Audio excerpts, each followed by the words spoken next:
Hello बच्चों, let's see the question and the question is assume each reaction is carried out in an open container for which reaction will delta H is equal to delta E।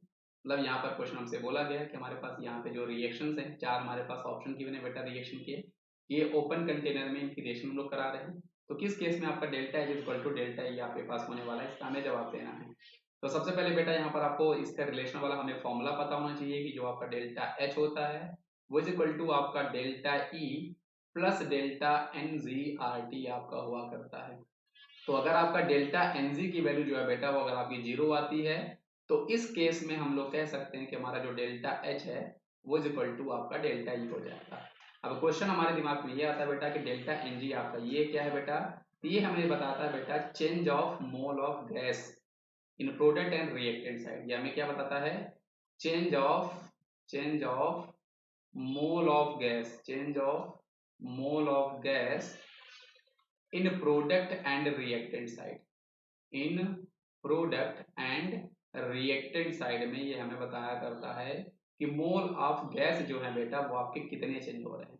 जैसे मैं अगर option number A की बात करूं, यहाँ पे delta n जी की value आपकी कितनी है बेटा, तो प्रोडक्ट की तरफ देखो हमारे पास 2 मोल गैस है, रिएक्टेंट की तरफ हमारे पास 2 + 1 3, मतलब 2 - 3 करोगे बेटा तो यहाँ पर आपका -1 आने वाला है। तो इस केस में आपके delta H equal to delta E नहीं होने वाला, क्योंकि हमें डेल्टा एन जी जीरो चाहिए। ऑप्शन बी की हम बात करते हैं बेटा, तो ऑप्शन बी का जो आपका डेल्टा एन जी है आप देख सकते हो, प्रोडक्ट में हमारे पास 2 मोल गैस हैं और रिएक्टेंट में भी हमारे पास 1 + 1 2 मोल है बेटा, तो 2 - 2 = 0, मतलब यही आपका सही जवाब होने वाला है।